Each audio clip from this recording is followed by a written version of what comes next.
In the morning, I attend the wedding of News International Chief Executive Rebecca Bush. The ceremony took place by like at a country estate.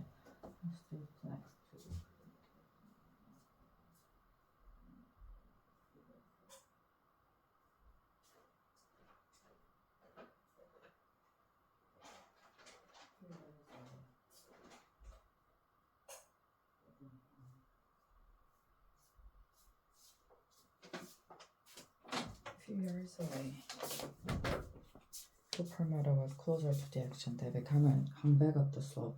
Gordon Brown, then Prime Minister, arrived with all eyes turning to him as he walked down to the lake.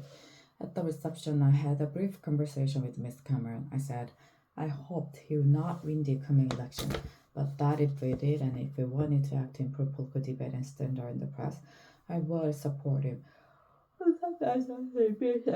I knew that the relationship between politics and the media was not serving the public, but it was my first-hand experience of this developing culture abuse and negativity that convinced me brilliant press and 24-hour news were making it more difficult for elected leader to govern. It's got worse, hasn't it? He said. Replied that he would be a much stronger prime minister were he to take office, not feeling he owed anything to the big media groups. At that point, Mr. Murdoch joined us, and we changed the subject. Perhaps we should not have done so, but we did, however. Illustrated something of the dishonesty at the heart of what are essentially political commercial relationship. It is not easy to do what Ed Miliband Labour leader did last week, make himself an enemy of some of the media's most powerful forces. He was right that Labour got too close to News International, but he was also right that, given the media bias against it, he knew why we tried to level the playing field. In my own defense, as my diary shows, I argued for some years with Tony Blair that we needed to act on the culture of our media. At one more point, it ticked me off, asking that I not make my views obvious in front of Mr. Murdoch, his son James, and Lexington, then chief executive of News International.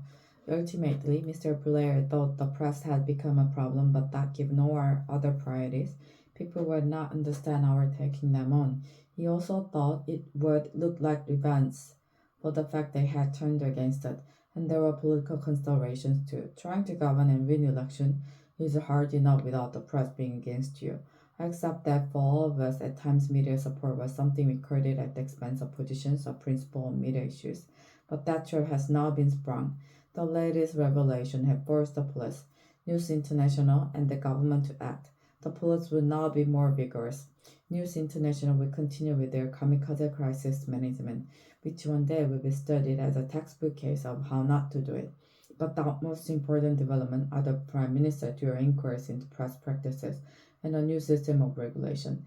These mean we now have once in a generation opportunity for a new settlement between politics, the media, and the public. Nobody can argue that we have the press we deserve. Pressured by technological change, its dominant strain of Britain's media has gone into a spiral of decline, in which this scandal is only the most dramatic development. Mr. Cameron did not look comfortable announcing the refuse. He has personal relationship at stake, and given he hired Andy Coulson as his communications director, his judgment is too. Already the backlash from part of press has begun as they seek to maintain that anything but two slopes of regulation is an assault on a free press. But Mr. Cameron must stand back from all of that and ask himself what is the right thing to do. He did some of it last Friday. The judicial inquiry should be far-reaching. The news of the wall is far from alone the use of devious and illegal practices, as widely ignored report from the Information Commission have shown. Parts of British media have reminded me of the trade union before Mrs. Thatcher. They feel untouchable. As I say above, Labour could and should have done more to deal with the fair beast. But just as the MP's expenses scandal emerged from the failure of Mrs. Thatcher's government to tackle MP salaries, so the system by which she showered honours on editors and owners, a practice to which we put an end with a rule that no serving editor could be honoured, means she too has something to answer for. Whatever the past, it is Mr. Cameron who must lead the country to a better place. Mr. Miliband has shown himself capable of playing a good and principled part, and so should the public. Ultimately, political debate will only improve if the public wanted to.